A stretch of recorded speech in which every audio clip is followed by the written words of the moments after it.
Welcome to கதை திரட்டு audio books. இந்த வீடியோவில் நம்ம என்ன கதை கேட்க போகிறோம்னா, அழைப்பிதழ் கதையின் 4வது பகுதி. நம்ம சேனலை இது வரைக்கும் சப்ஸ்கிரைப் பண்ணாதவங்க சப்ஸ்கிரைப் பண்ணுங்க. பக்கத்தில் இருக்கிற பெல் ஐகானை கிளிக் பண்ணி ஆல்ங்கிற ஆப்ஷனை ப்ரெஸ் பண்ணுங்க. ஸோ தட் நான் போடுற கதைகளை உடனுக்குடனே நீங்கள் கேட்கலாம். வாங்க கதைக்குள்ளே போகலாம். தந்தை என்ன சொல்ல முயல்கிறார் என்று ஷோபாவுக்கு புரியவில்லை. எரிந்து விழுந்து கோபித்துக் கொள்வதற்கு பதில் சாந்தமான முறையில் பேசுவது ஏன் என்றும் விளங்கவில்லை. ரங்கநாதன் தொடர்ந்தார்.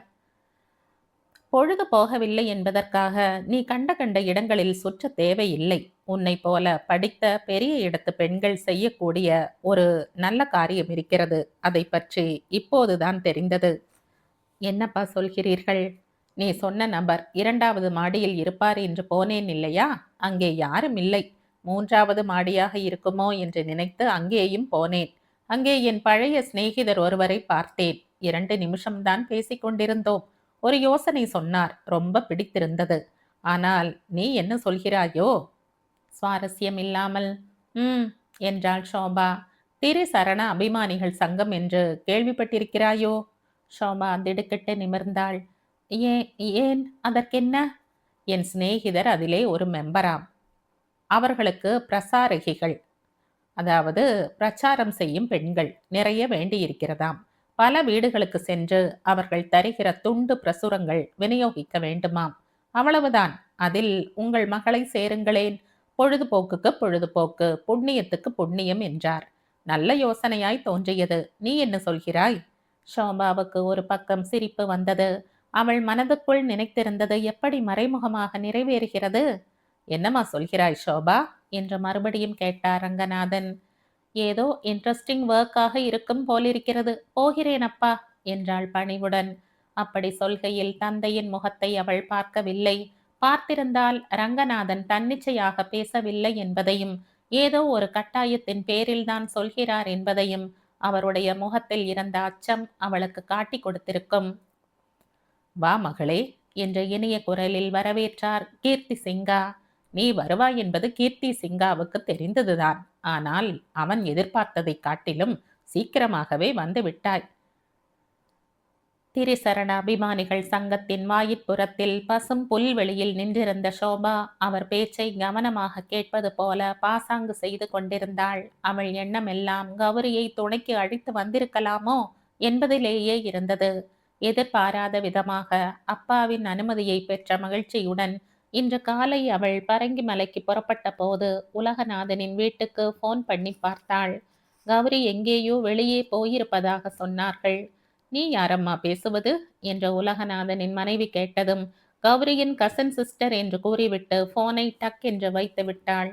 இப்போது குன்றின் அடிவாரத்தில் அவர் காத்திருக்கிறார் என்றால் அந்த தெம்பே அலாதிதான் என்ற எண்ணம் தோன்றியது அவளுக்கு.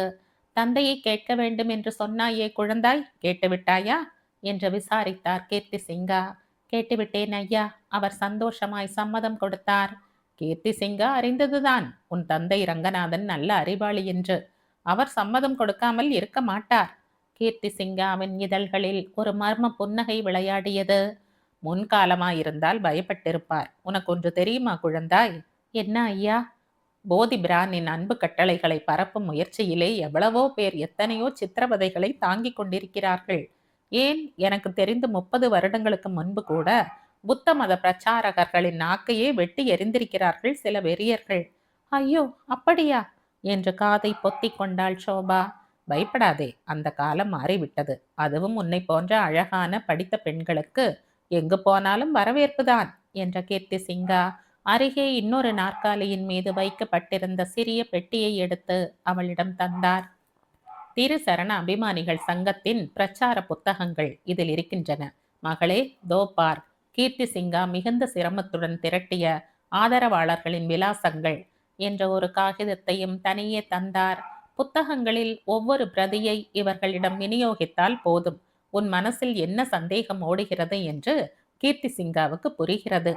ஷோபா திடுக்கிட்டவளாக, ஒன்றுமில்லையே என்றாள்.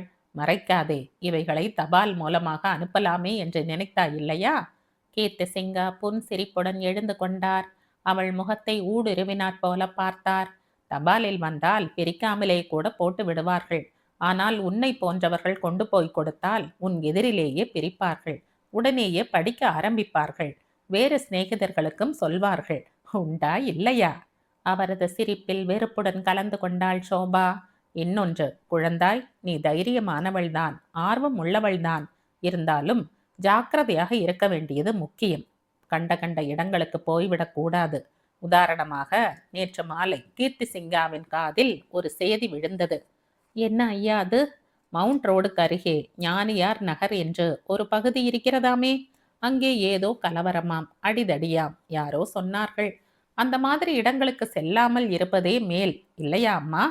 ஞாபகம் வைத்துக் கொள்கிறேன் ஐயா, வரட்டுமா என்று விடை பெற்று கொண்டு பெட்டியுடன் புறப்பட்டாள் சோபா. கோடம்பாக்கத்தில் மின்சார ரயில் நின்ற அந்த ஒரு நிமிடத்துக்குள் அந்த நிகழ்ச்சி நடைபெறும் என சோபா எதிர்பார்க்கவில்லை. ஸ்டேஷன் கேன்டீனில் டீ ருசித்து கொண்டிருந்தான் கௌரி. ஜன்னல் ஓரமாக அவள் உட்கார்ந்திருப்பதை பார்த்ததும் உற்சாகமான சீட்டியுடன் அவளிடம் விரைந்து வந்தான். இறங்கு இறங்கு என்று சொல்லி அவள் கை பெட்டியை எடுத்துக்கொண்டு அவளையும் கையை பற்றி கீழே இறக்கிய போது ஒரு உருமலுடன் வண்டி கிளம்பிவிட்டது. ரொம்ப மோசம் நீங்கள், பார்க்கிறவர்கள் என்ன நினைத்துக் கொள்வார்கள் என்று முகம் சிவந்தாள் சோபா. என்ன நினைத்துக் கொள்வார்கள்? யாரையோ ஏமாற்றிவிட்டு ஓடுகிற மோசடி மோகினி என்று உன்னையும் லபக்கென்று அவளை பாய்ந்து பிடித்த வீர சிஐடி என்ற என்னையும் நினைப்பார்கள். உண்மைதானே என்று கௌரி சிரித்தான். Glad to meet you mister வீர சிஐடி என்று அவனுக்கு பழிப்பு காட்டிக்கொண்டே கை குலுக்கினாள் சோபா. நீங்கள் செய்ய வேண்டிய முதல் வேலை எப்பாடு பட்டாவது உங்களுக்கு ஒரு கசின் சிஸ்டர் சம்பாதித்துக் கொள்வதுதான். அம்மாடியோ, என்ன அவசியம் அப்படி? மிஸ்ஸஸ் உலகநாதனிடம் என்னை அப்படித்தான் சொல்லிக் கொண்டே என்று கூறியவள் எதிர்பாராத விதமாய் அப்பாவே அனுமதி தந்ததையும் இப்போது கீர்த்தி சிங்காவை பார்த்துவிட்டு திரும்பிக் கொண்டிருப்பதையும் விபரமாக சொன்னாள். ஓ, பதவி ஏற்றாயிற்றா என்று கௌரி சிரித்தானே தவிர அவன் முகத்தில் கவலை கோடுகள் தான் பரவின. சோபா, நீ நீ ரொம்ப எச்சரிக்கையாக இருக்க வேண்டும். எனக்கு தெரியாமல், என்னிடம் சொல்லாமல் எதையும் செய்யாதே. இவர்கள் கொலைக்கும் அஞ்சாத கயவர்கள் என்று சொல்லும்போது அவன் குரல் அவனையும் அறியாமல் தழுதழுத்து விட்டது. அந்த அக்கறை அவள் இதயத்தை நெகிழ்வித்தது. பேச தெரியாதவளாக அவனது வலிய கரங்களை ஒரு முறை அழுத்தினாள். இருவரும் வெளியே வந்தார்கள். காரின் கதவை திறந்து அவன் ஆஃப்டர் யூ ப்ளீஸ் என்றதும் சோபா பாவம் உலகநாதன் என்றாள். ஏன், என்ன? பின்ன என்ன, தம்பியை பற்றி துப்பறிய போகிறேன் என்று சொல்லிவிட்டு உலகநாதனின் காரை எந்த பிக்னிக்கு வேண்டுமானாலும் எடுத்துக்கொண்டு போகலாமாக்கும்? கௌரியின் முகத்தில் இருந்த வேடிக்கை மறைந்தது. சோபா உள்ளே அமர்ந்து கொண்டு கதவை சாத்தி கொண்ட பின்னரும் காரை ஸ்டார்ட் பண்ணாமல் சிறிது சும்மாவே இருந்தான். இந்த வண்டியை எப்போதும் ராகவ் தான் ஓட்டுவார். இதை பார்க்கும் போதெல்லாம் தம்பியின் ஞாபகமே வருகிறதாம். அதனால் விற்று விடுவதாக இருக்கிறார் அவர். இங்கே ஒருவரிடம் காட்டுவதற்காக எடுத்து வந்தேன். அப்படியே உன்னையும் சந்திக்க முடிந்தது என்றவன். ஆனால் சோபா, தன் தம்பி விஷயத்துக்காக கார் என்ன, உயிரையே கொடுப்பார் உலகநாதன். அந்த போலி இன்விடேஷனை அச்சடித்தவன் யார் என்று தெரிய வேண்டும். அவனை தன் கையாலேயே கழுத்தை நெரித்து கொலை செய்ய வேண்டும் என்று மூச்சுக்கு மூச்சு பொறுமை கொண்டிருக்கிறார் என்றான். சோபா மெல்ல வேறு புறம் திரும்பிக் கொண்டாள். இந்த திரிசரண அபிமானிகள் சங்கம், ராகவின் பௌத்த மத பற்று, கீர்த்தி சிங்காவின் மர்ம நடவடிக்கைகள், இவை எவற்றுக்கும் சம்பந்தம் இல்லாதது அந்த அழைப்பிதழ் சமாச்சாரம் என்று அவளுக்கு தெரியும். தன் அப்பாவை கருவி கொண்டிருக்கும் அந்த ஊர் பெயர் தெரியாத ஒருத்தனை பற்றி கௌரியிடம் சொல்லிவிட இப்போதும் அவள் மனம் துடித்தது. ஆனால் அப்பாவை பற்றியும் அதை தொடர்ந்து தன்னை பற்றியும் கௌரி மட்டமாக நினைத்து விடுவானோ என்ற தயக்கம் அவள் நாவை கட்டி போட்டு விட்டது. மேம்பாலத்தில் வழுக்கி இறங்கி கோடம்பாக்கம் நெடுஞ்சாலையில் ஓடியது கார். சோபா அந்த ஜேம்ஸ் பாண்ட் பெட்டியை மடியில் எடுத்து வைத்து கொண்டு பிரித்தாள். வெளிர் நீல நிறத்தில் மெத்தென்று ரெக்ஸின் பாடிங் கொடுக்கப்பட்டிருந்தது. சாதாரணமாக பர்ஸ்களின் உட்புறம் காணப்படுவது போல் திறந்த பைகளும் ஜிப் அல்லது பிரஸ் பட்டன் வைத்த பைகளும் இருந்தன. பிடிகளும் பூட்டுக்களும் வெள்ளி போல் மின்னின. சின்னஞ்சிறு பிரசுரங்கள் உட்புறம் வரிசையாக காணப்பட்டன. எல்லாம் கை அடக்கமானவை. கலை அழகுடன் கூடிய ஆர்ட் காகித அட்டைகள், சுத்தமான அச்சு.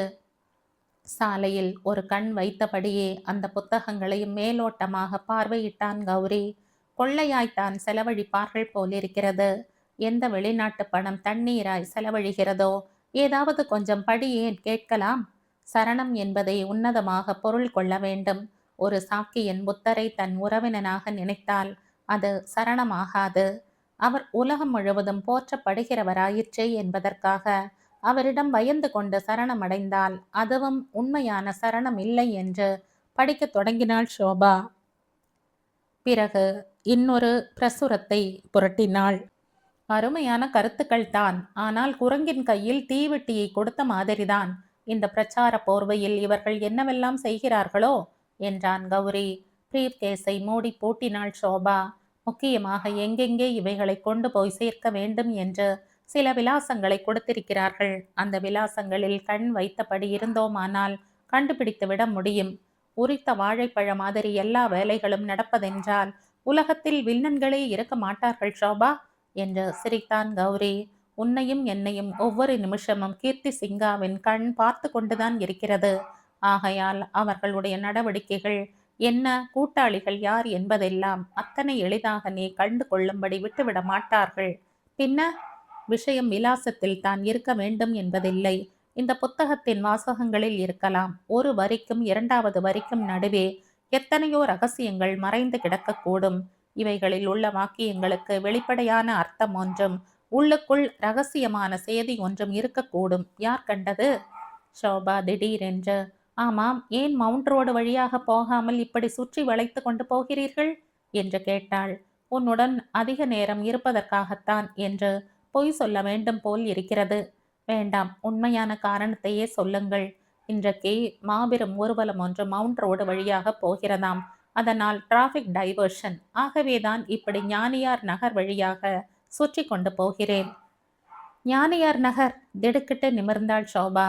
இங்கே ஏதோ கலவரம் நடந்ததாமே, இந்த பக்கம் போக வேண்டாம் என்று கீர்த்தி சிங்கா சொன்னாரே. கலவரமா? அமைதியில் குளித்து அழகு கோலமாக விளங்கிய தெருக்களை கண்ணோட்டமிட்டான் கௌரி. எதுவும் தெரியவில்லையே, ஏன் அப்படி சொன்னான் அந்த ஆள்? ஏதாவது நோக்கம் இல்லாமல் இருக்காது, விசாரிக்கலாம் வா. சாலையின் ஓரமாக காரை நிறுத்தினான் அவன். சிறிது தொலைவில் தெரிந்த ஒரு வெற்றிலை பாக்கு கடையை நோக்கி சென்றார்கள் இருவரும். கூல்ட்ரிங்க் வாங்கி பருகியவாறே. ஏனப்பா, இந்த பேட்டைக்கு என்ன பெயர் என்று கௌரி சாதாரணமாக கேட்பது போல் கடைக்காரனை விசாரித்தான். ஞானியார் நகர் என்றான் கடைக்காரன் பெருமை தொனிக்கும் குரலில். ஞானியார் நகரா? ஞானியார் நகர் என்றா சொன்னாய்? நெற்றி பொட்டை தட்டி கொண்டு யோசனை செய்தான் கௌரி. என்னவோ கலவரம் கலாட்டா என்று பேப்பரில் படித்தேனே, அது இந்த இடமா? கடைக்காரனுக்கு ரோஷம் வந்துவிட்டது. சார், நம்ம பேட்டையில் அதெல்லாம் மூச்சு காட்ட முடியாது சார். நானும் 10 இயர்ஸா இங்கே தான் கடை நடத்துகிறேன். அம்மா தூண்டு கலாட்டா கூட நடந்தது கிடையாது. ஓஹோ, அப்படியானால் அது வேறொரு ஞானியார் நகரோ என்னவோ என்று சொன்ன பின் காசை கொடுத்துவிட்டு திரும்பி நடந்தான் கௌரி. என்ன இப்படி சொல்கிறானே என்றாள் ஷோபா. இவன் சொல்வதுதான் உண்மையாயிருக்கும். கீர்த்தி சிங்கா உன்னிடம் சொன்னது என்ன? எக்ஸாக்டாய் சொல்லு. ஷோபா நினைவுபடுத்தி கொண்டாள். ஞானியார் நகர் பக்கமாய் இப்போதைக்கு போக வேண்டாம். என்னவோ இன்று கலாட்டாவாக இருக்கிறதாம் அந்த பக்கத்தில் என்றார். அவர்கள் போக வேண்டாம் என்று சொன்னால் நாம் போக வேண்டும் என்று அர்த்தம்.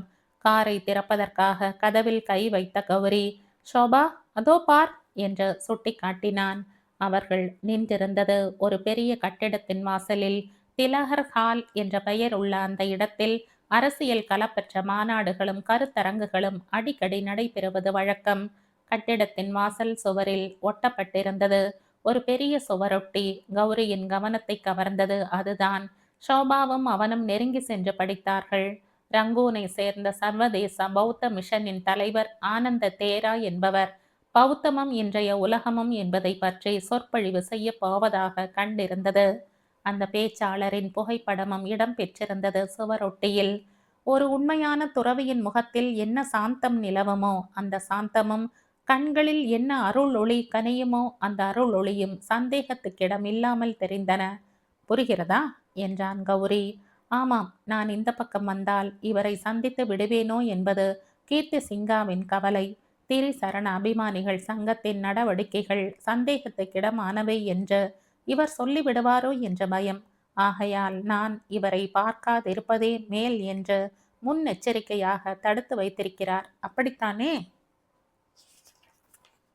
கரெக்ட் என்று அவளை பாராட்டியவாறு காரில் அமர்ந்தான் கௌரி. ஆகவே இந்த ஆனந்த தேராவை நாம் கட்டாயம் பார்த்துவிட வேண்டியதுதான். நாளை மாலை 5:30 மணிக்கு சொற்பொழிவு வந்துவிட வேண்டியதுதானே? வேண்டியதுதான் என்ற புன்னகையுடன் பதில் அளித்தாள் ஷோபா. மேலும் மேலும் சிக்கலிலே அகப்படுகிறோம் என்ற உணர்வு இருந்த போதிலும் மனதுக்கினியவனின் கையை கோர்த்து கொண்டுதான் ஆபத்தில் இறங்குகிறோம் என்ற மகிழ்ச்சி அவள் உள்ளத்தை நிறைத்திருந்தது. காலை 11 மணி இருக்கும் உலகநாதனின் பங்களா. நேற்று நான் என்னவோ 2 வார்த்தை விளையாட்டாய் சொல்லிவிட்டால் அதற்கு இந்த முறைப்பா முறைக்கிறது என்ற சமையல்காரனை சமாதானப்படுத்த முயன்றான் கௌரி. சரி, அந்த ஆளை இங்கே அழைத்து கொண்டு வரட்டுமா? எந்த ஆளை? நீ என்னன்னே விடிய விடிய ராமாயணம் கேட்டுவிட்டு என்று சுற்றமுற்றும் பார்த்து கொண்டான் கௌரி. அவர்தான் கிராமத்தில் இருந்து வந்திருக்கிறார் என்று சொன்னேனே, என் உறவு ஆள். கொல்லைப்புறம் தோட்டத்தில் நிற்கிறாள். பாவம். அவருக்கு என்ன செய்யணும் என்கிற? 4 இட்லி போட்டு அனுப்பிவிடு, 1 கப் காஃபி, அவ்வளவுதான் என்று கூறிய கௌரி சமையல் கட்டின் பின்பக்கமாய் ஒரு பெரியவரை அழைத்து வந்தான். இதோ பாருங்கள் மாமா, என் சொந்த தமையன் மாதிரி இந்த சமையற்காரர். வயிறு முட்ட டிஃபன் கொடுப்பார். சுவடு தெரியாமல் திரும்பி விட வேண்டும். புரிகிறதா? அந்த பெரியவர் தலையை ஆட்டிக்கொண்டே மனை பலகையில் உட்கார்ந்த வேளை பார்த்து, யாரது புது ஆள் என்ற விசாரணையுடன் உள்ளே வந்துவிட்டாள் செங்கமலம். வந்து, அண்ணி ஒன்றுமில்லை, இவர் எங்க கிராமம் மாமா முறை என்ற கௌரி தடுமாறினான். வந்திருந்தவர் பயத்துடன் எழுந்திருக்க முயன்றார். உட்காருங்கள் உட்காருங்கள் என்று அவரை அமர்த்தினாள் செங்கமலம். தெரிந்தவர்தானே, பின்னே ஏன் கௌரி இவரை இந்த விரட்டு விரட்டுகிறாய்? அது வந்து அண்ணி என்ற கௌரி ஏதோ சொல்வதற்குள் அந்த பெரியவர், அது வந்து அம்மா என்று குறுக்கிட, நீங்க சும்மா இருங்க மாமா என்று அதட்டல் போட்டான் கௌரி. நீ சும்மா இரு முதலில் என்றாள் செங்கமலம். நீங்கள் சொல்லுங்கள், பரவாயில்லை, சாப்பிட்டு கொண்டே சொல்லுங்கள், எழுந்திருக்க வேண்டாம். அதாவது அம்மா, இவன் மாசம் 50 ரூபாய் அனுப்பி கொண்டிருந்தான் இவனோட அப்பாவுக்கு. இப்ப 2 மாசமாய் பணம் வர காணோம். பிள்ளையை நேரிலே பார்த்து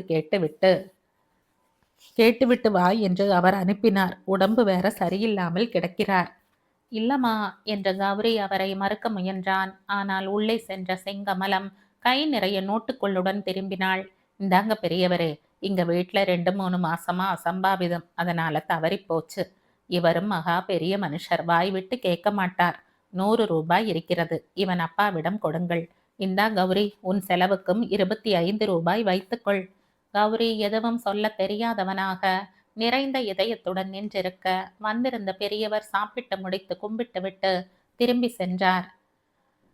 ஏன் கௌரி, யாரோ உன் கசின் சிஸ்டர் என்று அடிக்கடி சொல்கிறாயே, அவளிடமிருந்து உங்கள் குடும்பத்துக்கு உதவி ஏதும் கிடைக்காதா? வீடு, டெலிபோன் என்று சௌகரியமாய் இருக்கிறாள் போல் தெரிகிறதே. இப்போது கூட அவள் உன்னை போனில் கூப்பிடுகிறாள் என்று சொல்லத்தான் வந்தேன் என்று செங்கமலம் சொல்லி முடிக்கும் முன், இதை முன்னேயே சொல்லக்கூடாதா அண்ணி என்று ஹாலுக்கு பாய்ந்தான் கௌரி. அன்று பிற்பகல், உன்னிடம் 2 குறைகள் தான் தெரிகிறது என்றான் கௌரி ஷோபாவை ஏற இறங்க பார்த்தபடி. அவளுடைய வீட்டில் இருந்து புறப்பட்டு தெரு கோடிக்குத்தான் வந்திருந்தார்கள் அவர்கள். தெருவில் அவனுடைய விசில் பாட்டு கேட்டால் அவள் ஓசைப்படாமல் வந்து சேர்ந்து கொள்ள வேண்டும் என்பது அவர்களுக்குள் ஒப்பந்தம். அதன்படி கௌரி அறிவிப்பு கொடுக்க ஷோபா வந்து சேர்ந்து விட்டாள். 2 குறையா, என்னென்ன என்று தன்னைத்தானே சரி பார்த்து கொண்டாள் அவள். வலது தோளில் ஒரு இறக்கை, இடது தோளில் ஒரு இறக்கை இருந்துவிட்டால் போதும். நீ வனதேவதை மாதிரி காட்சி தர சந்தேகமே இல்லை. அந்த 2ம் இல்லாததால் சாதாரணமாய் யாரோ ஒரு ரதி மாதிரி இருக்கிறாய், அவ்வளவுதான். உங்களிடம் ஒரே ஒரு குறை சொல்லட்டுமா என்று திருப்பினாள் ஷோபா. சொல்லேன். நாக்கு கொஞ்சம் நீளம் அதிகம். சற்று குறைவாயிருந்தால் நீங்கள் அளக்கிற அளப்புகளில் பாதியையாவது நம்புகிற மாதிரி இருக்கும். அடடே, இத்தனை நாளும் தெரியாமல் போச்சே. சிடியில் பெரிய டங் ஸ்பெஷலிஸ்ட் யார் என்று விசாரித்து நாளைக்கே போய் நீளத்தை கட் பண்ணி கொண்டு வந்து விடுகிறேன் என்றான் கௌரி. பிற்பகல் வெயில் சுள் என்று வீசிக்கொண்டிருந்தது. மாட வீதி அமைதியாக இருந்தது.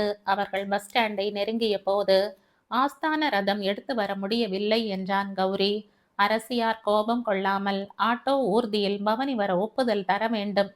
அது இருக்கட்டும், இவ்வளவு சீக்கிரமாக வந்துவிட்டீர்களே, நீங்கள் பாட்டுக்கு. அந்த ஆனந்த தேராவின் சொற்பொழிவு 6 மணிக்கோ என்னவோதானே. ஒரு புத்த பிட்சுவின் சொற்பொழிவை காட்டிலும் சுவாரஸ்யமான விஷயங்கள் பல இருக்கின்றன இந்த சென்னை மாநகரில். உதாரணமாக, ப்ளூ டைமண்டுக்கு போய் இடைவிடாத ஷோ பார்த்தால் போயிற்று. படம் பாதி நடந்து கொண்டிருந்தாலும் பரவாயில்லை. நைஸ் ஐடியா என்று ஷோபா கூறவே ஓர் ஆட்டோவை வரவழைத்தான் கௌரி. தியேட்டரில் படம் ஆரம்பித்து 1/4 மணி நேரமாக இருந்தது. கௌரி டிக்கெட்டுடன் 2 கப் காஃபியும் வாங்கி வந்து வெளியே இருந்த ஸ்டாலில் அவளிடம் ஒன்று நீட்டினான். தேங்க்ஸ் என்றாள் அவள். காஃபியை உறிஞ்சிக் கொண்டிருந்த கௌரி டக் என்று அதை வைத்தான். ஷோபா, நானும் ரொம்ப நேரமாய் கவனித்துக் கொண்டுதான் இருக்கிறேன். மனம் விட்டு பேசுகிற மாதிரி நடிக்கிறாயே தவிர உண்மையாய் உன் முகத்தில் மலர்ச்சியை காணோம். தோளில் ரக்கை இல்லை என்று சொன்னேனே, அது தப்பு. உன் விழாவில் சாவி இல்லாதது தான் குறை. அவ்வளவு பொம்மையாயிருக்கிறாய். என்ன விஷயம் ஷோபா? தரையை பார்த்தாற்போல் ஒரு வினாடி பேசாமல் இருந்தாள் ஷோபா. பிறகு நிமிர்ந்த போது அவள் கண்களில் கடுமை தென்பட்டது. எப்போது நீங்கள் இவ்வளவு தூரம் சொல்லிவிட்டீர்களோ, இனிமேல் நானும் சொல்லிவிட வேண்டியதுதான். கௌரி அவளை திடுக்கிட்டவனாக பார்த்தான். ஷோபா தன் கைப்பையை திறந்தாள். ஒரு கடிதத்தை வெளியே எடுத்தாள். தோ, இதை படியுங்கள் என்று கௌரியிடம் கொடுத்தாள். கௌரி அவளை திடுக்கிட்டவனாக பார்த்தான். ஷோபா தன் கைப்பையை திறந்தாள். ஒரு கடிதத்தை வெளியே எடுத்தாள். தோ, இதை படியுங்கள் என்று கௌரியிடம் கொடுத்தாள். என்னவோ, நீ பேசுவதெல்லாம் மர்மமாக இருக்கிறது என்று முணுமுணுத்தபடி கௌரி அதை பிரித்தான். சிறிது வாய்விட்டே படித்தான். குறுக்கும் நெடுக்கும் செல்லும் ரசிகர்களின் இடைஞ்சல்களை பொருட்படுத்தவில்லை. ஷோபாவுக்கு, நீ ஒட்டி உறவாடி கொண்டு வரும் கௌரி சங்கர் என்ற வாலிபன் எப்படிப்பட்டவன் என்பது உனக்கு தெரியாது. அவன் உன் தந்தையையே சந்தேகிக்கிறான். அவருடைய நடவடிக்கைகளை உனக்கும் தெரியாமல் அவருக்கும் தெரியாமல் ரகசியமாய் கண்காணித்து கொண்டிருக்கிறான். உன் அப்பாவையே மாட்ட வைக்கும் ஒருவனுடன் பழக உனக்கு வெட்கமாயில்லையா? இப்படிக்கு நலம் விரும்பி. கௌரி அதை பழையபடி மடித்து அவளிடம் திருப்பினான். இதற்கு என்ன சொல்கிறீர்கள் என்றாள் ஷோபா. என்ன சொல்ல வேண்டும் என்று நீ எதிர்பார்க்கிறாய்? உங்கள் குரல் இவ்வளவு சத்தமாக ஒலிக்க தேவையில்லை. முதலில் அதை கொஞ்சம் தணித்து கொள்ளுங்கள். ஷோபா என்று அவன் இன்னும் உரக்க அதட்டினான். நான் என்ன வேலையில் ஈடுபட்டிருக்கிறேன் என்பது உனக்கு நன்றாய் தெரியும். என் சிநேகிதன், எனக்கு வாழ்வு அளித்த உத்தமன், ராகவினுடைய மரணத்துக்கு காரணமானவர்கள் யார் என்பதை கண்டுபிடிப்பதில்தான் என் உடல், பொருள், ஆவி எல்லாவற்றையும் அர்ப்பணித்திருக்கிறேன். நான் அதை வேண்டாம் என்று சொல்லவில்லையே. இப்போது இந்த மொட்டை கடிதத்தை காட்டி கேள்வி போடுவதும் அந்த வேலையில் நான் ஈடுபடுவதை தடுப்பதும் ஒன்றுதான். எப்படி என்பதை தயவு பண்ணி விளக்குகிறீர்களா? என் வேலை காரணமாக நான் எதை வேண்டுமானாலும் துருவி ஆராய்வேன். யாரை வேண்டுமானாலும் கண்காணிப்பேன். ஷோபாவின் இமைகள் படபடத்தன. நீளமான காஃபி மேஜையை பிடித்திருந்த விரல்கள் மெல்ல நடுங்கின. அப்படியானால் இந்த கடிதத்தில் உங்களை பற்றி சொல்லி இருப்பது உண்மைதான். சொந்த தாயாகவே இருந்தாலும் அவளை சந்தேகப்பட வேண்டியது ஒரு போலீஸ்காரனின் கடமை. நான் உடுப்பு போடாத ஒரு போலீஸ்காரன். அதாவது என் அப்பா கூட உங்கள் சந்தேக லிஸ்டில் சேர்ந்தவர்தான் என்கிறீர்கள். ஆமாம், அவரை கண்காணித்து வருவது உண்மைதான். ஆமாம். ரொம்ப நன்றி, இப்போதாவது சொன்னீர்களே என்ற ஷோபா கடிதத்தை வாங்கி பையில் வைத்து கொண்டு படக்கென்ற ஓசையுடன் பையை மூடிக்கொண்டாள். அவள் செய்கையின் வேகம் அவள் புறப்படப் போகிறாள் என்பதை காட்டியது. என்ன ஷோபா என்றான் கௌரி. ஏன், குற்றவாளியின் மகளுடன் சேர்ந்து சினிமா பார்ப்பது ஒரு போலீஸ்காரரின் அந்தஸ்துக்கு ஏற்ற காரியமா? நான் வருகிறேன். சினிமா வேண்டாவிட்டால் பரவாயில்லை. ஆனால் நம்முடைய அடுத்த திட்டம், அதை மறந்து விட்டாயா? எதை? திலகர் ஹாலுக்கு போய் ஆனந்த தேராவை சந்திப்பது என்று பேசிக்கொண்டோமே. ஹோ, அதுவா என்று ஏளனமாக சிரித்தாள் ஷோபா. உண்மையை உடைத்தே சொல்லி விடுகிறேன், கேளுங்கள். திரிசரண அபிமானிகள் சங்கத்தின் மீது எனக்கு ஆரம்பத்தில் இருந்தே சந்தேகம் கிடையாது. அவர்கள் நல்லவர்கள், நல்ல காரியம் செய்து கொண்டிருக்கிறார்கள் என்பதுதான் என் அபிப்பிராயம். ஆனால் நீங்கள் அடித்து பேசியதை பார்த்துத்தான் கொஞ்சம் கொஞ்சம் சந்தேகப்பட்டேன். இப்போது உங்கள் போக்கு, எண்ணம், பேச்சு இதையெல்லாம் கவனிக்கிற போது நீங்கள் யார் மீது சந்தேகப்படுகிறீர்களோ அவர்கள் நிச்சயம் நல்லவர்களாக இருப்பார்கள் என்று தெரிந்துவிட்டது. ஆகையால் திரிசரண அபிமானிகள் சங்கத்துக்காக முழுக்க முழுக்க வேலை செய்ய போகிறேனே தவிர உங்களைப் போல முட்டாள்தனமான சந்தேகங்களில் என் பொழுதை வீணாக்கப் போவதில்லை. Good bye mister Gowri. Shobha நில் என்றான் கௌரி. அவள் திரும்பி வந்து மறந்துவிட்டேன் என்றவள் கைப்பையில் இருந்து ஒரு 10 ரூபாய் நோட்டை எடுத்து அவன் முன்னே போட்டாள். எனக்காக செலவழித்ததற்கு இது என்று சொல்லிவிட்டு போய்விட்டாள். இதற்கு 1 மணி நேரம் கழித்து பரங்கிமலையில் திரிசரண அபிமானிகள் சங்க கட்டிடத்தில் கீர்த்தி சிங்கா புன்னகையுடன் சொல்லிக் கொண்டிருந்தார் தன் எதிரே நின்றிருந்த உபாகரிடம். நமது பெருமான் என்ன சொன்னார் தெரியுமா? சதா விழித்திருப்பது ஒன்றுதான் சாவாமைக்கு ஒரே வழி. அஜாக்கிரதையாய் இருப்பவன்தான் சாகிறான் என்றார். அதனால் தான் கீர்த்தி சிங்காவும் அடிக்கடி சொல்கிறான், விழித்திருக்க வேண்டியது அவசியம் என்று. இன்று பலன் கிடைத்திருக்கிறது பார்த்தாயல்லவா? ஆம் ஐயனே என்றார் உமாகர். நடந்ததை சொல். நமது ஆள் அவர்களை பின்தொடர்ந்து கொண்டே இருந்தானாம். மொட்டை கடிதத்துக்கான பலன் தியேட்டரில் தான் கிடைத்ததாம். அவள் அதை காட்டி சண்டையிட்டாளாம். திரிசரண அபிமானிகள் சங்கத்தை நம்பினாலும் நம்புவேனே தவிர உன்னை நம்ப மாட்டேன் என்று சொல்லிவிட்டு கோபமாக போய்விட்டாளாம். கீர்த்தி சிங்காவின் கணக்கு சரிதான். அட்டகாசமாக சிரித்தார் அவர். அவளுக்கு தன் தந்தையிடம் அபார பிரியம். அவரை ஒரு வார்த்தை சொன்னால் பொறுக்காது. அதே போல் அவன் ரோஷக்காரன். அவனுடைய வேலையை கொஞ்சம் குறைவாக பேசினாலும் சகிக்க மாட்டான். கீர்த்தி சிங்கா திட்டமிட்டது சரிதானே? சரிதான் குருநாதரே. கீர்த்தி சிங்கா எழுத கொண்டு வெகு நேரம் வரை அந்த கரும்பளிங்கு தாழ்வாரத்தில் ஒரு கோடியில் இருந்து மறு கோடிக்கு உலாவினார். பிறகு மறுபடியும் வாய்விட்டு ஒரு முறை சிரித்தார். அந்த பையன்ட கௌரிக்கு இப்போதே பாதி உற்சாகம் போயிருக்கும். இனிமேல் அந்த ரங்கூன் கிழவன் என்ன வேண்டுமானாலும் அவனிடம் உளரட்டும். அதை நம்பக்கூடிய அளவுக்கு மனோதிடமோ சுறுசுறுப்போ அவனுக்கு இருக்காது. கீர்த்தி சிங்கா நிம்மதியாக தூங்கலாம். ஆம் ஐயனே என்று ஆமோதித்தார் அவருடைய உதவியாளர். ஏறத்தாழ அதே நேரம் ஷோபாவின் வீட்டில் டெலிபோன் மணி கிடுகிடுத்தது. புரட்டி கொண்டிருந்த பத்திரிகையை இறந்துவிட்டு போனை எடுத்தாள். யாரெங்கே? ஷோபண்ணா தானே? நான் தான் கவ்வண்ணா பேசுகிறேன். ஷோபாவின் முகம் மலர்ந்தது. விஷ், மெதுவாய், எங்கிருந்து பேசுகிறீர்கள்? திலகர் ஹாலில் இருந்து. இனிமேல் தான் ஆனந்த தேராவை பார்க்க போகிறேன். நீ பத்திரமாய் வீட்டுக்கு போய் சேர்ந்தாயா என்று தெரிந்து கொள்ளத்தான் கூப்பிட்டேன். எப்படி என் பெர்ஃபார்மன்ஸ்? இத்தனைக்கும் காலேஜிலே ஒரு நாள் கூட நான் மேடை ஏறி டிராமாவில் நடித்ததில்லை. ஃபிலிம்ஃபேர் அவார்ட் அடுத்த வருடம் உனக்குத்தான். ஆனால் காலையில் நீ அந்த மொட்டை கடிதத்தை பற்றி டெலிபோனில் சொன்னதும் நான் தான் உனக்கு நாடகமும் வசனமும் சொல்லிக் கொடுத்தேன் என்பதை மறந்து விடாதே. மறக்க மாட்டேன் வாத்தியாரே என்றாள் ஷோபா. ஆமாம், அத்தனை நாடகமும் அவசியம்தானா சார்? முக்காலும் அவசியம். கீர்த்தி சிங்காவின் கண் நம்மை பார்த்து கொண்டே இருக்கிறது என்று முன்பே சொல்லி இருக்கிறேன். இன்று அது கை கால் முளைத்து உன் பின்னாடியும் என் பின்னாடியும் சுற்றி கொண்டே இருந்தது. நீ கவனிக்கவில்லை? இல்லையே. உண்மையாகவா? உண்மையாகத்தான். ஆகையால் இனிமேல் வெளி உலகத்தை பொறுத்த மட்டில் நீயும் நானும் விரோதிகள். இந்த மாதிரி டெலிபோனில் பேசுவது கூட கூடாது. வாத்தியாரே, நிபந்தனை ரொம்ப கடுமையாக இருக்கிறதே. கொஞ்ச நாள் தான். என் அருமை சிஷ்ய பெண்ணே, வாயில் பல் இருக்கிறதா? இருக்கிறதே. அதை கடித்து கொண்டு பொறுமையாயிரு என்று கூறிவிட்டு டெலிபோனை வைத்து விட்டான் கௌரி. ஷோபாவுக்கு போன் செய்துவிட்டு திரும்புவதற்குள் ஆனந்த தேராவின் சொற்பொழிவு ஆரம்பமாகிவிட்டது. குண்டூசி விழுந்தால் கூட சப்தம் கேட்கும் அளவுக்கு திலகர் ஹாலுக்குள் நிசப்தம் நிலவியது.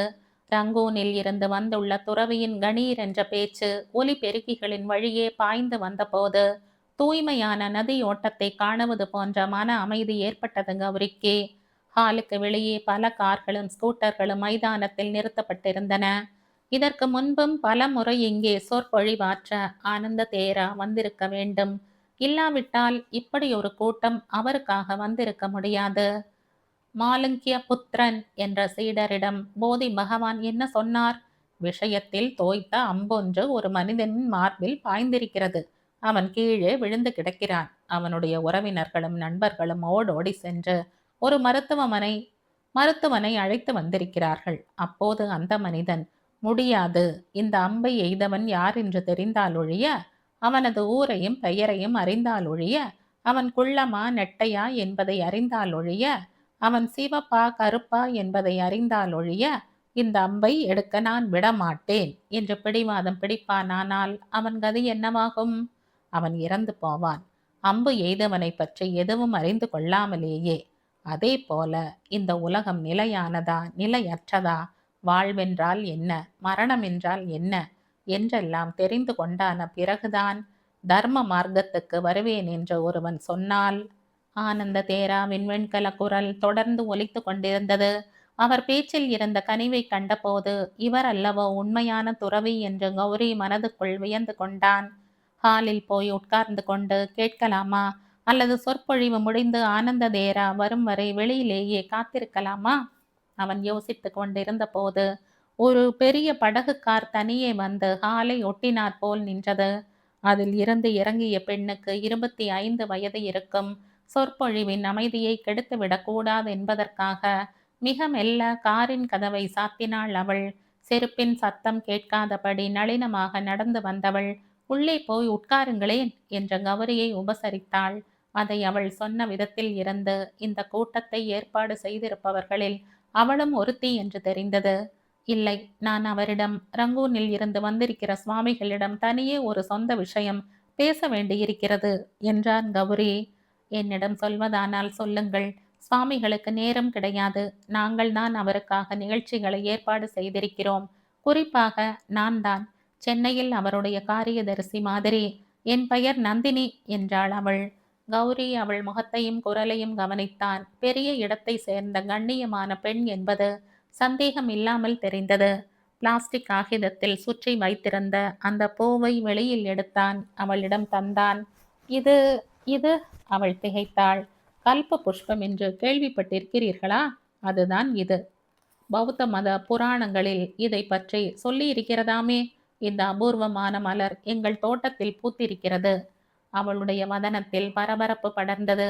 ஆமாம் ஆமாம், நான் கேள்விப்பட்டிருக்கிறேன். உங்கள் விலாசம் என்ன? நாளை காலை சுவாமிகளை அங்கேயே நேரில் அழைத்து வந்து விடுகிறேன். ஏன் சிரமம்? நான் இங்கேயே அவரை பார்த்து பேசிவிட்டு போகிறேனே. வேண்டாம், இதை பற்றி நீங்கள் பகிரங்கமாய் பேச சந்தர்ப்பம் கிடைப்பது கஷ்டம். ப்ளீஸ், நான் சொல்வதை கேளுங்கள் என்றாள் நந்தினி. சிறிது தயக்கத்துக்கு பின் முகவரியை ஒரு காகிதத்தில் குறித்து தந்தான் கௌரி. பிறகு சிறிது நேரம் ஆனந்த தேராவின் சொற்பொழிவை கேட்டு கொண்டிருந்து விட்டு திரும்பினான். மணி 10க்கு மேல் ஆகியிருந்த போதிலும் உலகநாதன் இன்னும் விழித்து கொண்டுதான் இருந்தார். அறையில் விளக்கு எரிந்து கொண்டிருந்தது. ஆனந்த தேரா மறுநாள் வருவதாக சொல்லி இருப்பதை அவரிடம் சொல்லிவிட வேண்டும். என்னதான் அவருடைய தம்பியின் விவகாரமாயிருந்தாலும் வீடு அவருடையது. அதன் எஜமானர் அவர். யாரோ ஒரு ரங்கூன் சாமியாரை தன் இஷ்டப்படி இழுத்து வந்து தோட்டத்தில் என்ன பார்க்க வேண்டுமோ பார்த்து கொள்ளுங்கள் என்று சொல்லிவிட முடியாதே. உலகநாதனின் அறைக்கதவு சாத்தி இருந்தது. இருந்தாலும் இரட்டை கதவுகளின் இடுக்கு வழியே இருந்த வெளிச்சம் தரைக்கும் கதவுக்கும் பின்னப்பட சிலந்தி வலை மாதிரி இருந்தது. யாரோ அவன் தோளை மெல்ல தட்டினார்கள். திடுக்கிட்டு திரும்பியவன் உதட்டின் மீது விரல் வைத்து எச்சரிக்கை செய்யும் செங்கமலத்தை கண்டான். இஷ், இப்படி வா சொல்கிறேன் என்று பின் பக்கத்து வெராந்தாவுக்கு அவனை கூப்பிட்டாள் அவள். என்ன அண்ணி? எந்த சமாச்சாரமாயிருந்தாலும் அவரோடு இப்போது போகாதே என்று பயமுறுத்தினாள் செங்கமலம். இன்கம் டாக்ஸ் கணக்கு காட்டுவதற்கு நாளைக்கு கடைசி நாளாம். அதற்காக தலையை பீய்த்து கொண்டு உட்கார்ந்திருக்கிறார். மோவாயை தடவிக்கொண்டு யோசனையுடன் நின்றான் கௌரி. எதுவானாலும் காலையில் சொல்லிக் கொள்ளலாம். பேசாமல் தூங்கு போ என்று சொல்லிவிட்டு தன் படுக்கை அறைக்கு போய்விட்டாள் செங்கமலம். ஆனால் கௌரி அவள் அறிவுரையை ஏற்றுக்கொள்ளவில்லை. கதவுக்கு பக்கமாக சுவரில் சாய்ந்தாற் போல தரையில் உட்கார்ந்து கொண்டான். ஹால் கடியாரம் 11 அடிப்பது கேட்டது. தூக்கம் அவன் கண்களை சுழற்றியது. அறைக்குள்ளே காகிதங்களை புரட்டும் ஓசை கேட்டுக்கொண்டே இருந்தது. எத்தனை நேரம் அப்படி இருந்தானோ, கடிகாரத்தின் கணீர் என்ற ஒலி அவனை துள்ளி எழ வைத்தது. தன்னையும் அறியாமல் கண் அயர்ந்து விட்டோமே என்று வெட்கப்பட்டவனாக கதவின் இடுக்கு வழியாய் உள்ளே பார்த்தான். நாற்காலியில் சாய்ந்தாற்போல் இருக்கும் உலகநாதனின் பின் தலையும் முதுகும் மட்டுமே. அவற்றிலும் ஒரு பகுதிதான் அவன் பார்வைக்கு புலப்பட்டது. பாவம், களைப்பு மிகுதியால் தூங்கிவிட்டார் போல் இருக்கிறது. எழுப்பி படுக்கைக்கு போக சொல்லலாம் என்று கதவை தட்ட நினைத்தான். உள்புறம் தாழிடப்படாததால் கை வைத்ததுமே சட்டென திறந்து கொண்டது. மேஜை மீது கண்ட காட்சி அவனை பிரமிக்க வைத்தது. இன்கம் டாக்ஸ்காரர்களுக்கு காட்ட வேண்டிய கனம் கனமான கணக்கு புத்தகங்களோ ஃபைல்களோ ரசீது கட்டுகளோ அங்கே இருக்கவில்லை. ஏராளமான இன்விடேஷன்கள் அழைப்பிதழ்கள் பரப்பி வைக்கப்பட்டிருந்தன. உலகநாதனின் வலது கையில் ஒரு பெரிய பூத கண்ணாடி இருந்தது. இடது கை ஒரு அழைப்பிதழை பிடித்திருந்தது. தரையை பார்த்த மாதிரி நாற்காலியில் அண்ணாந்த நிலையில் சாய்ந்து கிடந்தார் அவர். கண்கள் மூடியிருந்தன. குபீர் என்று கௌரிக்கு ஒரு அச்சம் தோன்றியது.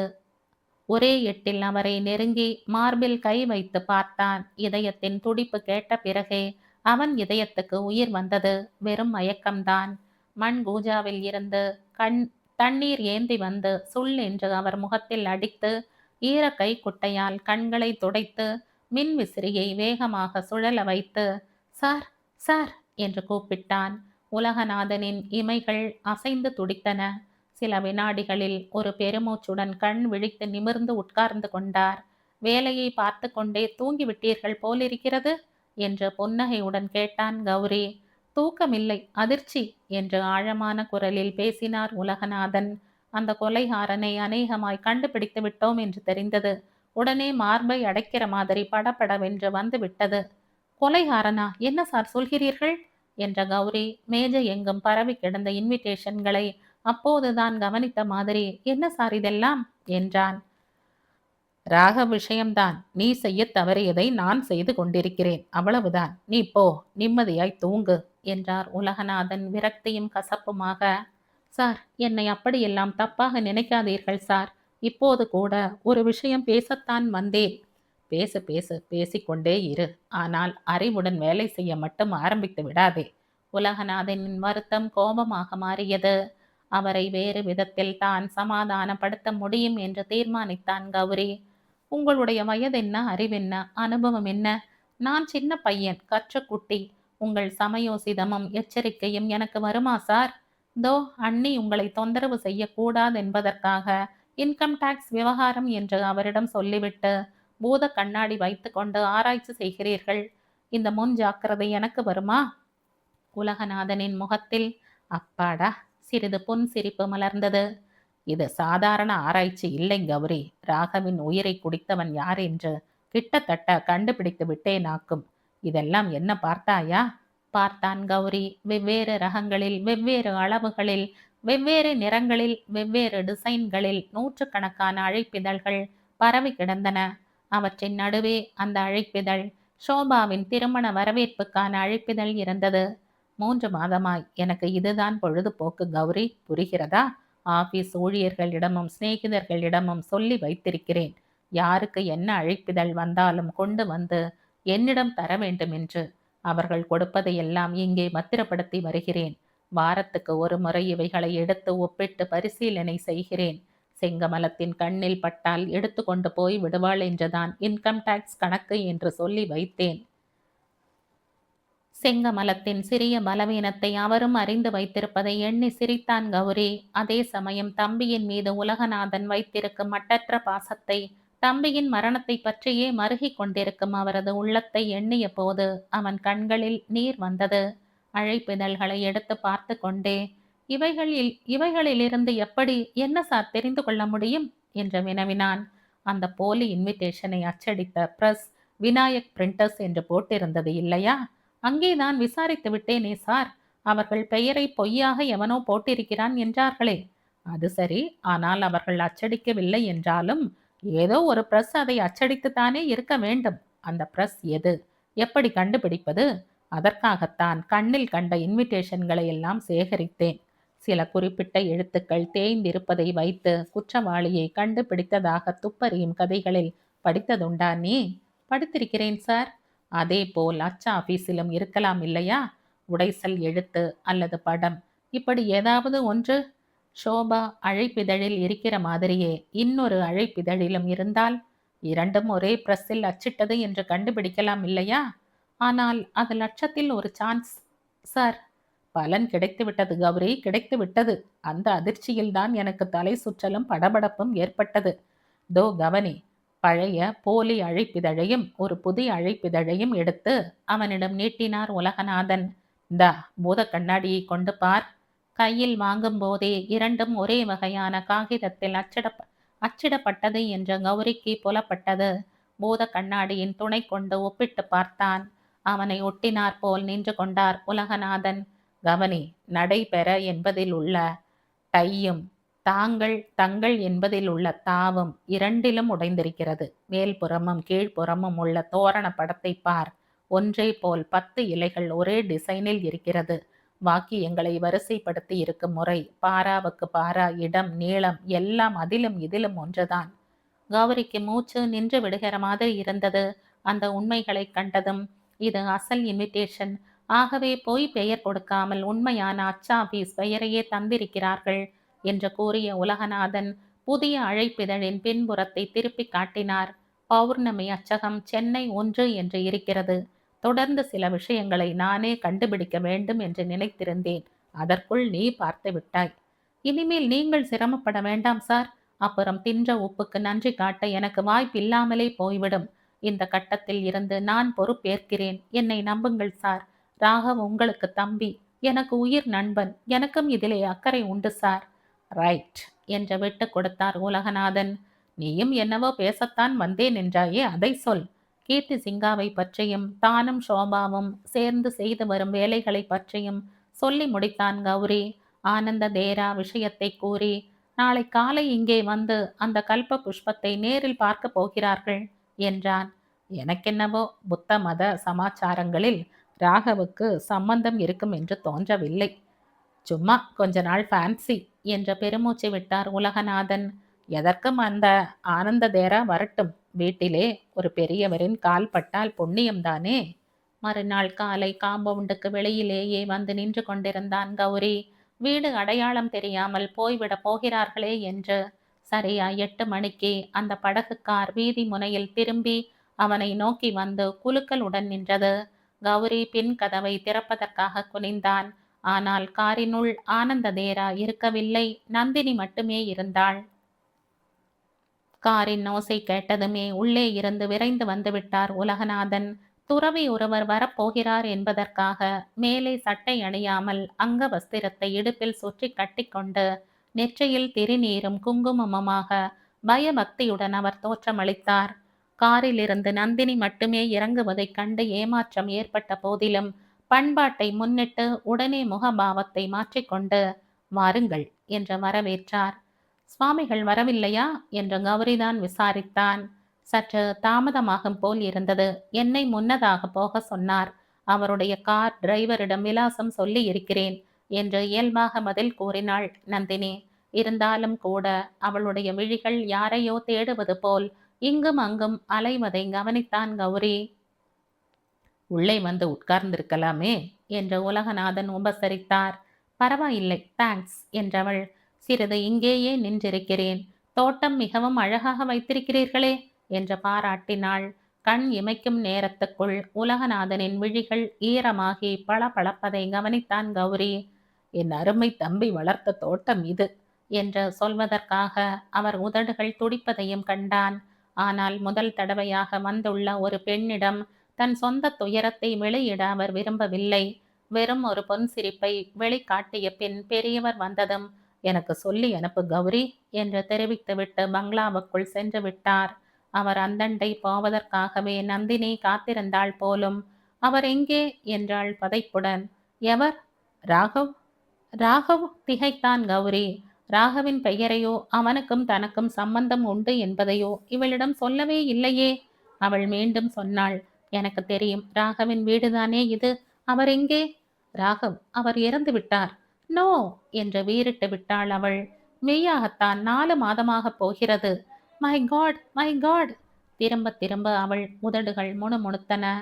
கண்ணில் நீர் தழும்பி வந்ததோ என்னவோ. அதை மறைப்பதற்காக வேண்டி ஏதோ செடியை கவனிப்பது போல வேறு புறமாக திரும்பிக் கொண்டாள். அவளது உணர்ச்சிகளுக்கு சிறிது அவகாசம் கொடுத்த பின், முன்பே இங்கு வந்திருக்கிறீர்களா? ராகவை உங்களுக்கு எப்படி தெரியும் என்று கௌரி கேட்டான். இங்கு வந்ததில்லை. ஆனால் இதுதான் ராகவின் வீடாக இருக்க வேண்டும் என்று நேற்று தெரிந்து கொண்டு விட்டேன். ஏனென்றால் நீங்கள் எடுத்து வந்த அதே கல்ப புஷ்பத்தை எடுத்துக்கொண்டு நீங்கள் கேட்ட அதே கேள்வியுடன் சுவாமிகளிடம் வந்திருந்தார் அவர் 4 மாதங்களுக்கு முன்பு. மறுநாள் வருவதாக சொன்னார். வரவே இல்லை. அப்படி உட்காரலாம் வாருங்கள் என்ற மல்லிகை பந்தலின் கீழ் இருந்த சிமெண்டி பெஞ்சுக்கு அவளை அழைத்து சென்றான் கௌரி. தனக்கு தெரியாதிருந்த மர்மங்களை இவள் தீர்க்கப் போகிறாளா அல்லது மேலும் பல புதிய சிக்கல்களை ஏற்படுத்திவிடப் போகிறாளா என்று அவனுக்கு தெரியவில்லை. ஆனால் சற்றும் எதிர்பாராத விஷயம் ஒன்றை அவள் சொல்லத் தொடங்கி இருக்கிறாள் என்பது மட்டும் நிச்சயம். இந்த கதையின் தொடர்ச்சியை அடுத்த பதிவில் கேட்கலாம். நன்றி.